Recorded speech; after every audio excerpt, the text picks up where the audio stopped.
Almost 2 years ago, I recovered data from one of the most unforgettable phones that I've ever had to work with.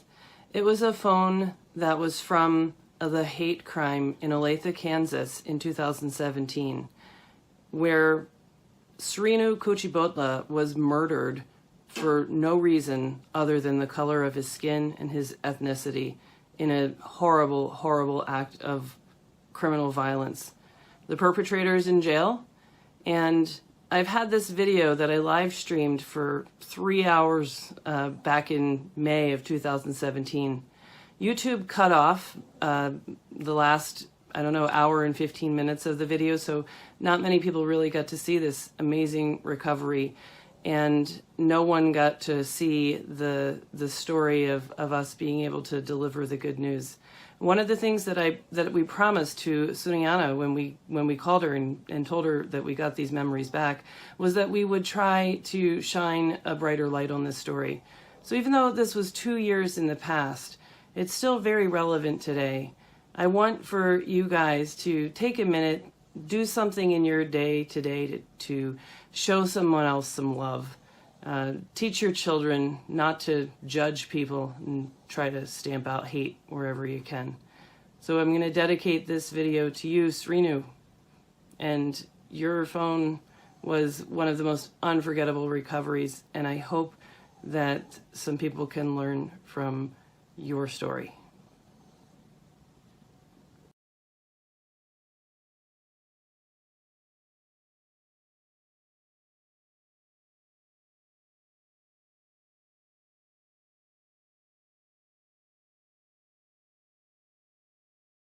This is an unusual case that I wanted to kind of do a special stream for.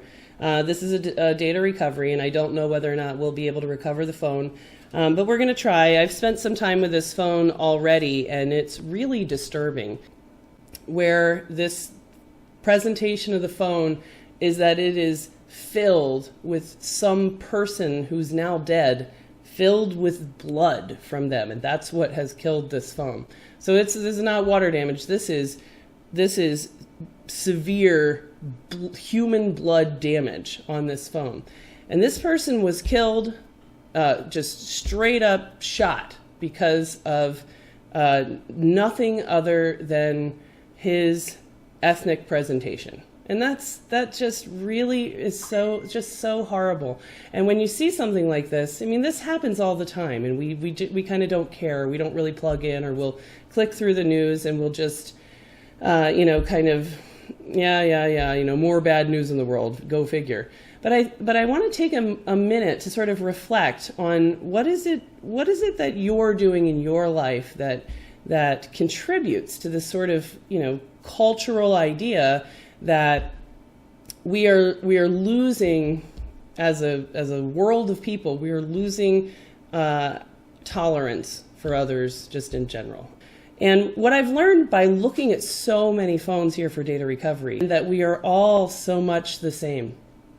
Each of these phones, everyone's phone, is far more similar than different. Everyone's phone has pictures of somebody's birthday, some amazing plate of food, sushi, that they got at a fancy restaurant. Everyone has a picture of a beach and some sort of vacation picture. Everyone has a screenshot of some funny meme. And it's universal. You can get a phone from anywhere in the world, and we see phones from all over the world, and you cannot tell these people from one another. We are all so much the same.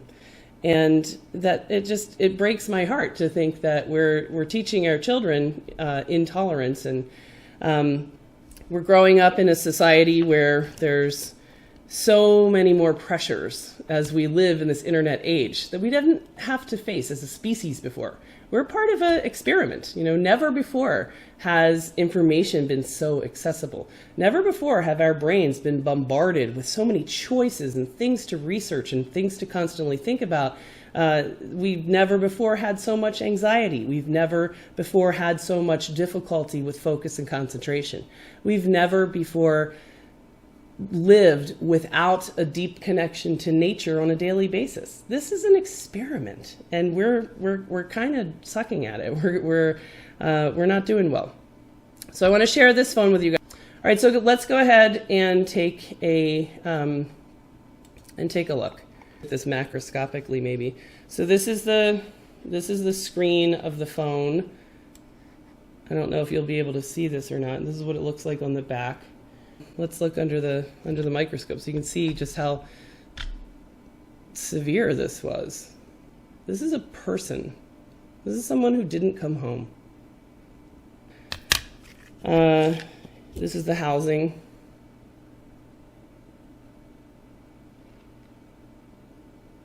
I don't know if we'll be able to fix it or not, but we're gonna definitely try. All right, so let me catch you up with what I've already done. So when I first took the board out, it was horrifying. It was just caked in blood.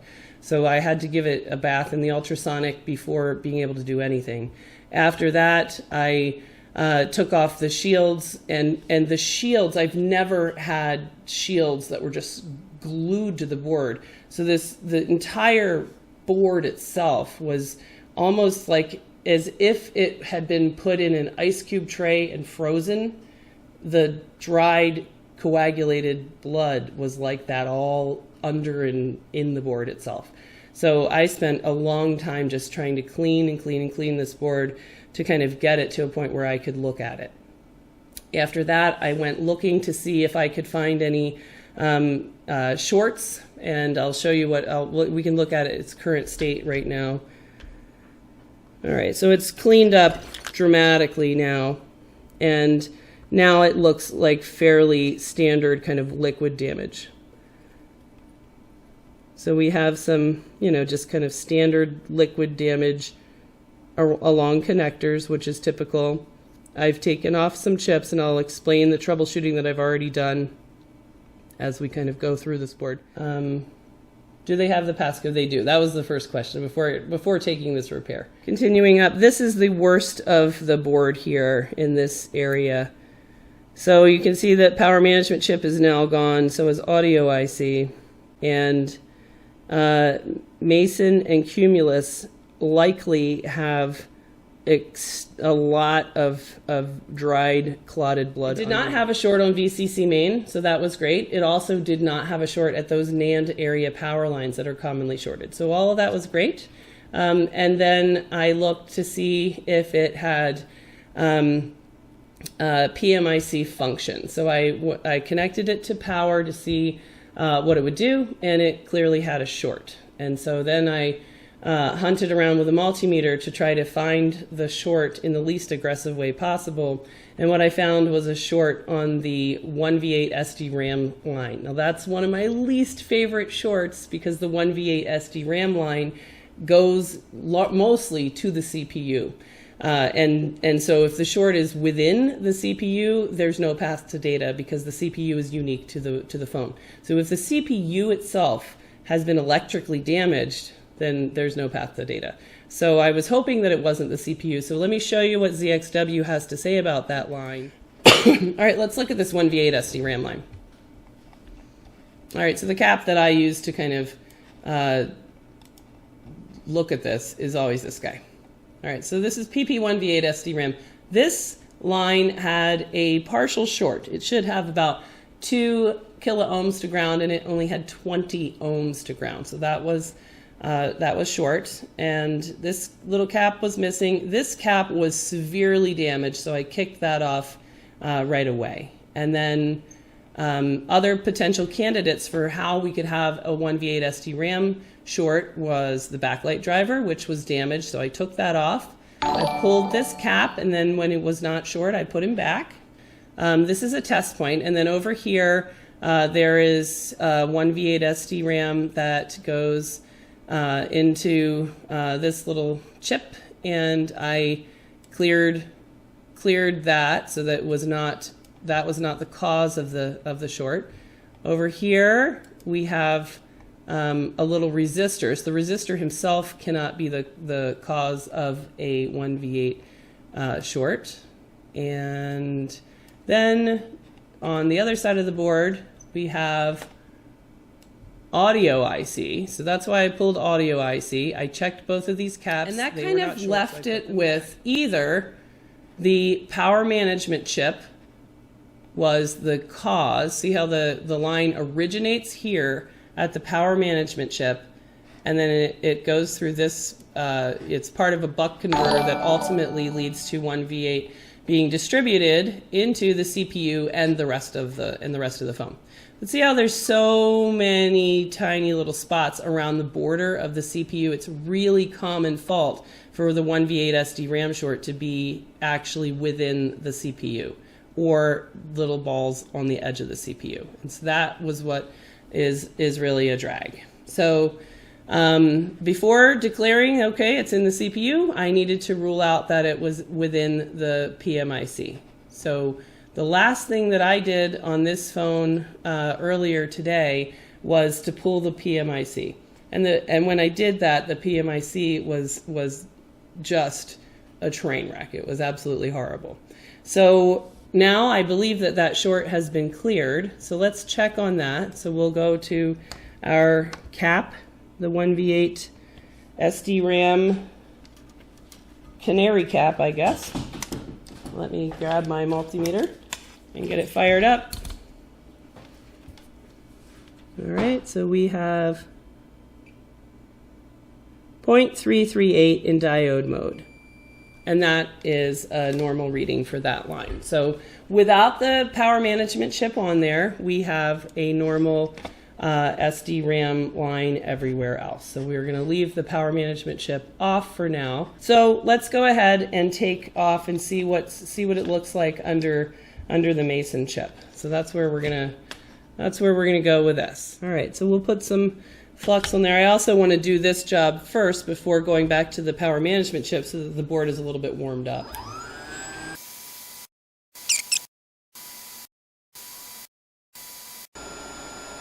All right. So that looks bad. So I'm glad that we took that off. See how it is, the presentation is like, it's like underfill. I mean, this is different than really any standard corrosion. Did they catch the guy who did this? They did. They did. So that is, there is some justice in that. Overall theme of living as experimental guinea pigs for the first time ever in our evolutionary history, living in this environment of constant sensory overload, constant information overload, constant awareness of other people. It's really easy. It's a lot easier now than it ever has been to kind of have a feeling of, I don't have what other people have. Other people are doing better than me.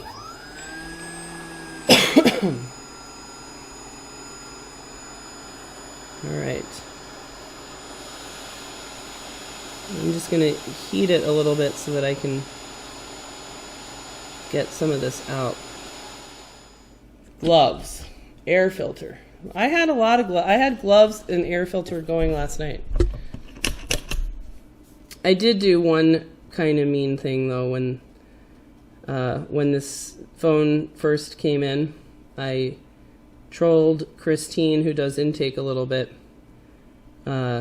She brought it over here barehanded, and the screen was off, and I said, "Oh, is that the phone from the guy that had HIV?" And she freaked out. That was a little bit mean. But then once I looked at this phone, it just really turned sad. Okay. You'd think someone with a degree in biology would understand the dangers of breathing in lead. I'm not breathing in any lead. She shouldn't be leading by poor example here. You establish for me how anybody's breathing in any kind of lead. That doesn't make any sense. Okay, I think we should take off, who the F names these chips? That's the big question. I would really like for somebody to make friends with somebody on the inside and tell me, Cumulus, Mason, where does that come from? I don't know. I think we should take off Cumulus because of the presentation of all the other surrounding chips. Yeah, I'm definitely going to change the ultrasonic water when we're done with this phone. That's why I wanted to I came back in tonight to try to get an answer one way or the other.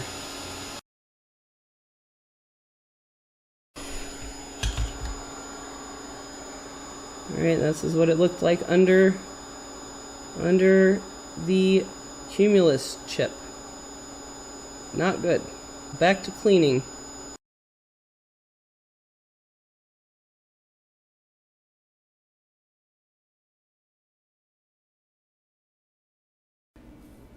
Kind of a little bit out of reach. So what we primarily see is family-based data recovery. All right, while we are here, let's not lose our little cap.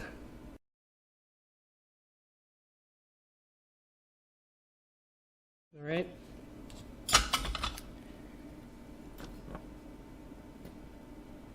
All right, so let's start putting some chips back.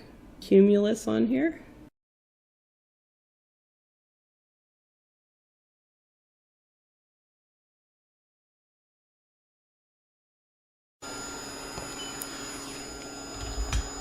All right, let's get Mason on next. Lead needs much higher tempers to vaporize it. That's right. It's the flux that is dangerous as the heat breaks it down.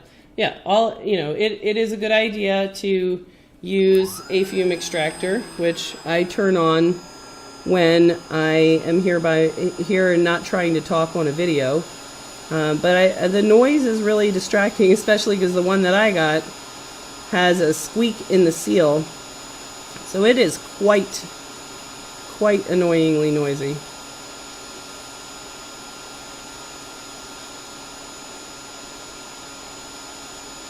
But the danger is occupational asthma. Occupational asthma from just the irritants that would be in the fumes from the burn flux.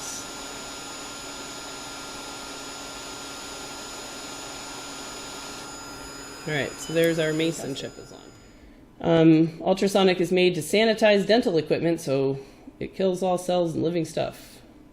Maybe. 1v8 SD RAM short is, as of right now, gone.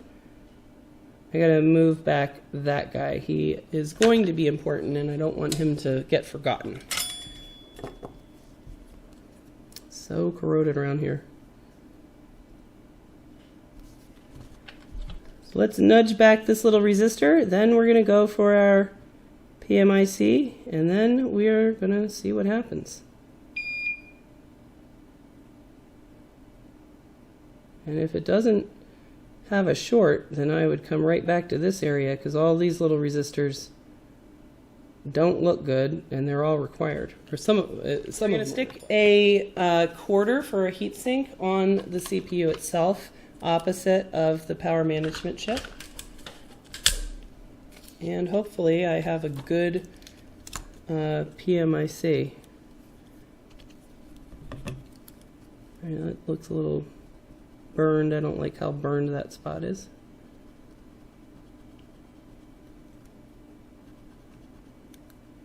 All right, is everybody a puffy pillow and not too big?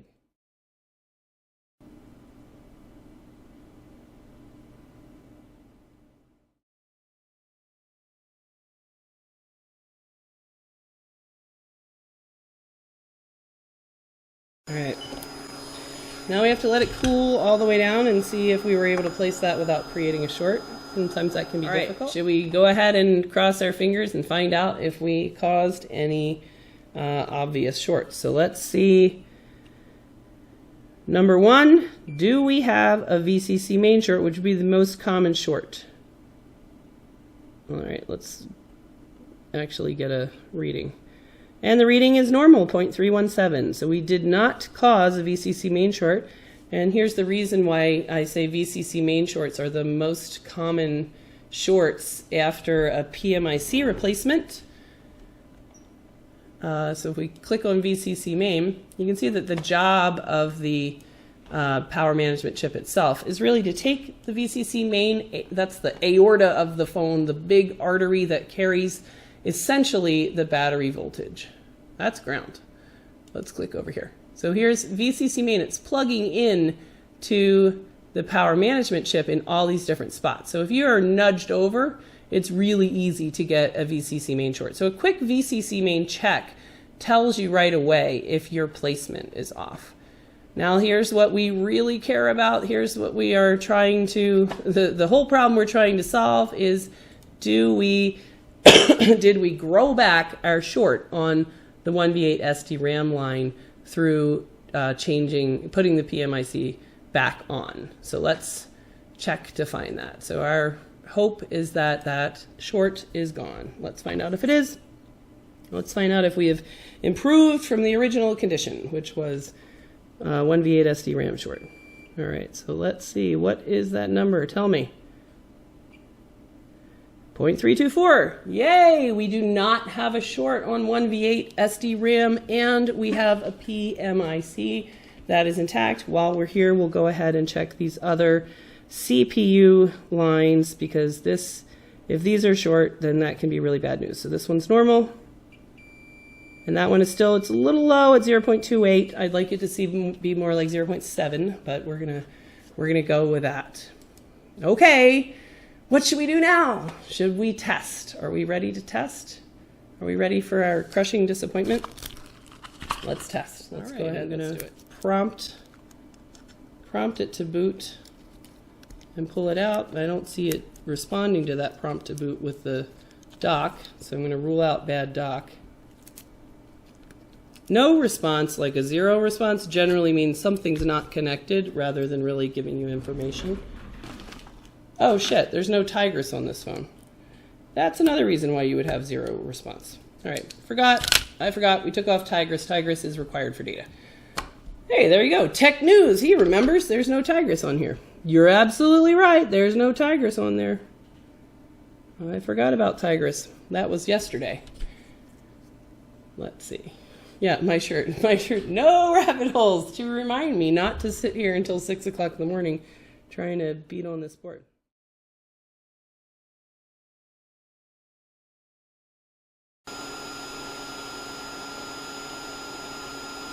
There you go, buddy. Great job sliding into place. We'll give him a little nudge. That little knock like that I do on chips helps me to sort of break up any kind of like a head on a pillow effect. Like if you had a solder ball and a pad and the solder was liquid and the pad was liquid, but they don't actually, become a joint, then that will give you problems. So that tiny little imperceptible nudge, will help you. All right, now we have to kind of let it cool for a second. Okay, so I have it connected to DC power, 4 volts, and it's at 0, which is good, before prompt to boot. Now let's prompt to boot again. Prompt to boot, and I still see no response, which again kind of points back to a connection problem.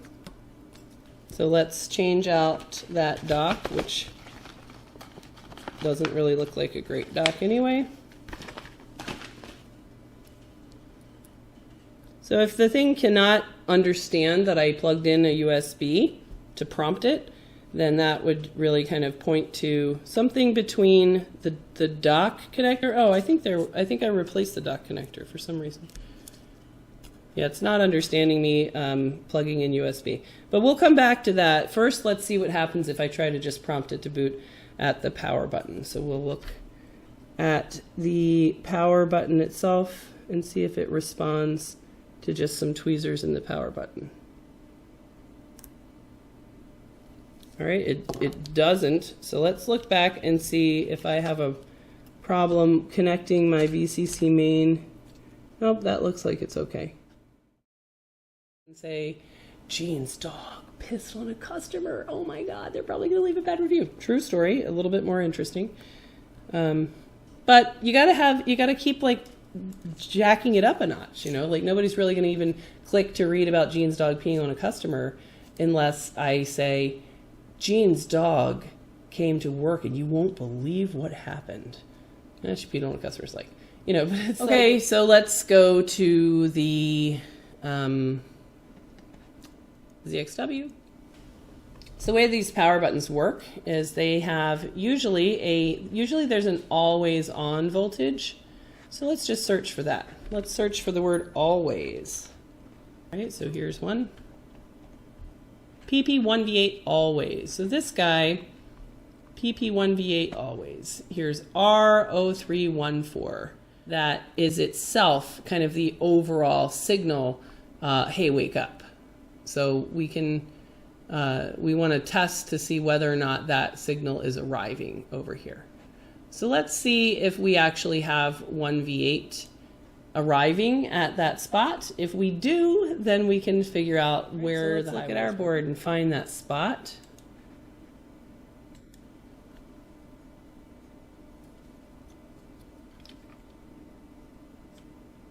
All right, so it's this guy, or here, or here. So we need to have 1v8 present there. And since I didn't see 1v8 at these 1v8 caps, I'm gonna guess that we probably don't have that. Well, let's find out. It should be here. And what we have is 0.64, which is very odd, honestly. 0.64. What's the explanation? We're supposed to have 1.8 volts there, and who's supposed to make it? The power management chip. That's his job. And how does the power management chip make it? Well, he gets plugged into VCC main, and then inside the chip is going to be a series of transistors and diodes in the silicon of the chip, and then there's going to be, you know, coils outside that are various buck converters for various lines that it's supposed to chop up that VCC main voltage and send out the 3 volts, the 1.2, the 0.95, the 1.8, all of the little voltages that various subsystems of the phone need. And this one is not doing that. It's not doing that for that 1.8. So why is it? And then it's not a 0. It's not doing it down to 0. So what are the possibilities here? One is the PMIC is not well connected. So that's one possibility, that it's not well connected. But because it's not 0, that likelihood actually kind of goes down a little bit. Number 2 is that there's a partial short to ground. So it is making the 1.8 out of the PMIC, but there's a hole. There's a hole in the artery, and so we have a leak. You know, so there's like a our blood pressure. We can't maintain our blood pressure because we have a leak to ground. So somewhere in that line, we could have a short to ground. So that's a possibility. And then the third possibility is that this particular PMIC chip itself, the internal workings of it just are not working. Bad chip. So it's getting the 3.8, it is sitting on the ball maybe, but it's not able to actually switch and chop up that battery voltage 4 and put out 1.8. So those are our 3 possibilities. Of those, and this is where, you know, I think this repair starts to become a little bit fatiguing, because I think we started at pretty close to 11:30, so 12:30, 1:30. This is about where I kind of, you know, put things aside so that it's always a fresh problem. Let's go ahead and we'll gently reflow our PMIC. So we're going to get back our quarter, just in case there is something that just didn't quite make a good connection when we placed it.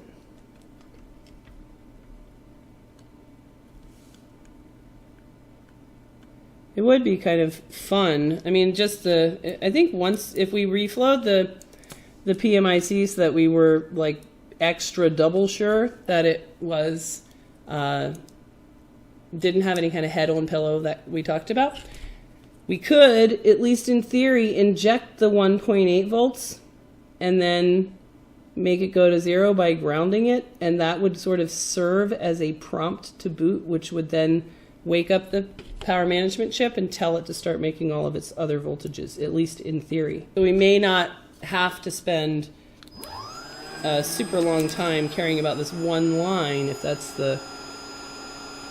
line is kind of the only problem.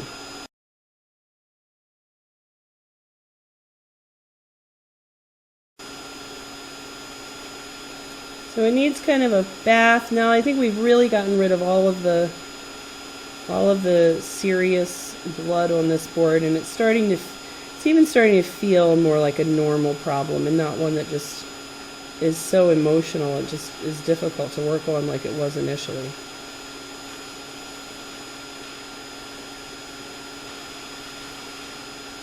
All right, so I'm working on I want to be able to give it the gentle nudge. So I gotta have him floating in order to be able to do that. And I want to watch out for my heat on the CPU. 5 seconds too long, things go wrong. So I can't nudge him yet. And I need flux to be present in order to float everything. I bring it closer to me to get a little bit more of an angle.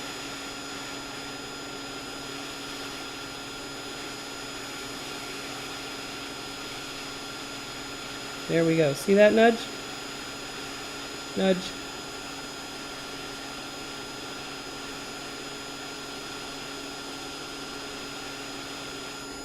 All right, that was definitely a lot of nudging. Rehot PMIC, bro. Rehot PMIC. It's 1:45 a.m. right here. What is its bedtime? Yeah, that's the other thing I say about these kind of rabbit hole boards, or that become pets. This one's not quite at pet status, but when you do have a pet board that you've worked on for 3 sessions, which apparently is about 2 hours. We like to think that, oh, it's 20 or 30 minutes. No, it's not. It's 2 hours. Come on. After you do that 3 times, then it's your pet, where you're invested. It has crossed over from being something that you're no longer motivated to work on it because you intend to collect an invoice at the end. You have moved into hobbyist. So that's fine, but you have to be aware of that. So if you're choosing to kind of work on these hobby boards, then they're your pets, and pets have to, you have to work on them, so you're kind of feeding them, you're playing with them, you're hanging out with your pet, but then your pet has to take a nap. So at this point, we would put our pet away, and then we would have to come back to it. Please Bro Solutions. Please Bro Solutions is really a term that, that I've popularized, I'm pretty sure. I don't think I'm pretty sure that comes from me. So the please bro is the cultural response that people use when asking for a canned, no thinking required, one size fits all solution to complex problems. So it would be like, I've got an iPhone 6 filled with blood, won't turn on. Please bro, what's the solution? The solution is learn how to do board repair. The solution is learn how to think. Let's check to see, have we now created a VCC main short, which has a really good likelihood since we saw a lot of movement on that chip. All right, give me a reading. I didn't get a reading. VCC main is not short. Hooray! Signs of heat around here, which is good. I don't see little blubs and bubbles of too much heat. How's this doing? That is normal. That is, hey, we got it up to 0.03. That's good. All right, all of those are correct. No shorts. Let's just see where we are now. So we did sort of step 1 of chapter 2, which would be, where the hell is 1v8 always on this board? All right, let's go to our spot and see what kind of voltage are we getting. So we'll try to, hey, 1.8. Look at that. All right, let's look back at that. 1.8. What's our NAND? I wondered if that was always there.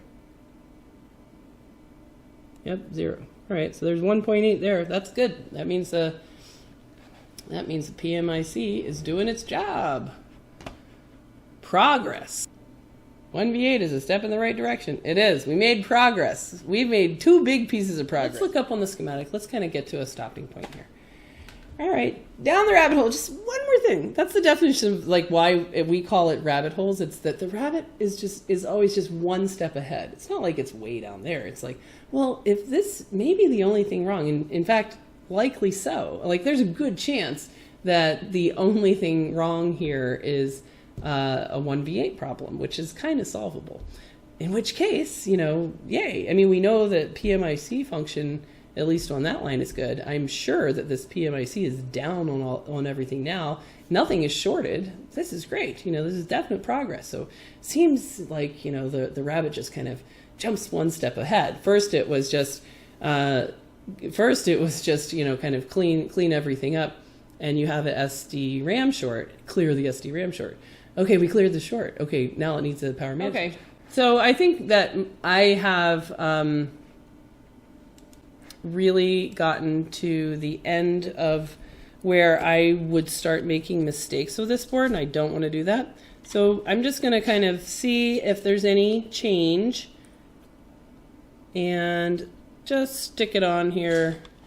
I never did prompt to boot the other way with the power button, with the USB. So let's just make sure that we don't get any flicker that way, since it looks like we've healed our 1v8 problem a little bit at least. Hey, I do get a flicker, yay! Well, I wasn't expecting that. All right, so I prompted with USB and I saw movement. So let's test. And then we'll be done, I swear. Like, that is it. Like, it. I'm going to be totally done. Because I'm getting tired. Because I had to, like, drink this much Diet Coke in order to even do this stream. All right, here we go. This is our last test. I'm going to put a screen on it because I saw current. I saw prompt to boot happening. Now we're gonna be caught up to where we thought we were like an hour ago. This would be everything we've done, which we're not going to list. And now we're going to test, since we've solved the fact that we are getting an absolutely straight up flat zero.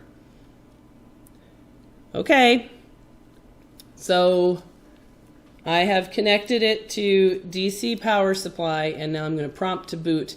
And now we're going to look at these numbers. So prompt, and it's moving, and I see current consumption. I'm going to disconnect so that I can really read that.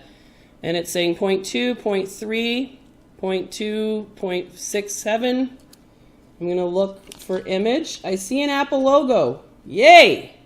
It looks like it could be booting. So let me see if I can make it so that you guys can see that. So I see an Apple logo. And I'm going to reconnect it to, that looks like normal current consumption. It's going high. It's 1.3, 1.2, 1.5. That's a little too high. I'm going to connect it to here if I can hear it. I heard it detect. Yay! This is serious progress. All right, let me see if iTunes detects it in normal mode. Yes, it detects it. So iTunes sees this phone. So this phone has booted. So now we need to work on touch. I have image. I see a passcode. All right, let's see if I can get this passcode. Do I have touch?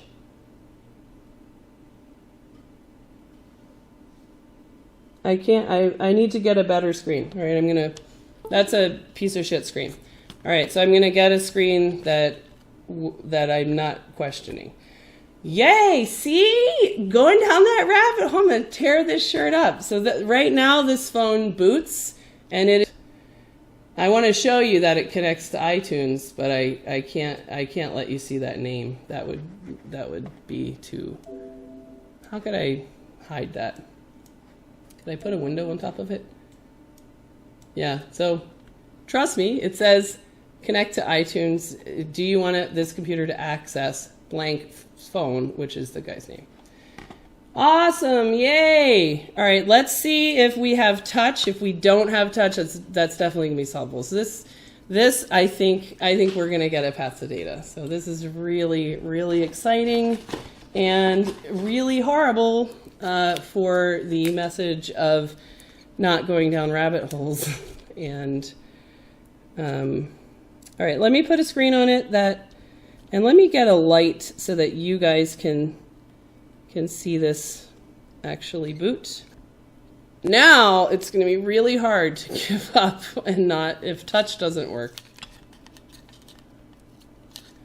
All right, see that? Yay! I wouldn't let it sit. I'd fix touch and get shit. I always have more issues after they sit. All right, let's see if it has touch. So I'll disconnect so you can hear that. Disconnect. That's iTunes recognizing it. Okay. Yes! Oh my God, it has touch. Yay! Yay, yay, yay. Oh, this is awesome. This is so great. This is really awesome. Really awesome. Trust. Yes. This is great. Oh, this is so great. I'm super happy. Yay. Yay! We solved it! Yay! All right, I'm gonna move it over to the data recovery computer.